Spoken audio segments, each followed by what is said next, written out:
Voici les dernières 24 heures en géopolitique. Ici, je te résume 5 actualités internationales en 1 minute.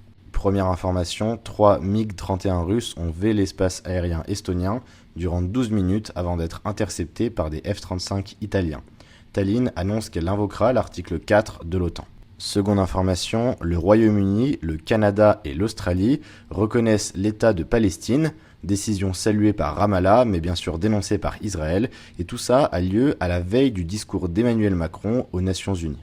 Troisième information, l'Iran suspend de nouveau toute coopération avec l'Agence internationale de l'énergie atomique, l'AIEA, suite au retour des sanctions de l'ONU imposées en 2015 contre l'Iran.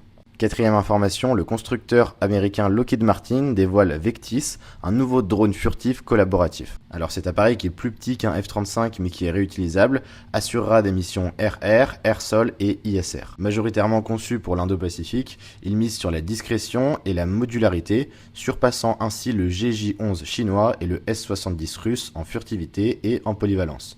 Le premier vol est attendu d'ici 2027. Et enfin, dernière information, en Afghanistan, Donald Trump exige la restitution de la base aérienne de Bagram, qui se situe dans le nord du pays, menaçant les talibans, je cite, de choses graves en cas de refus. De son côté, Kaboul rejette fermement. Le ministre de la Défense assure que l'Afghanistan est prêt à, je cite encore une fois, combattre 20 ans de plus si Washington tente de reprendre ses bases.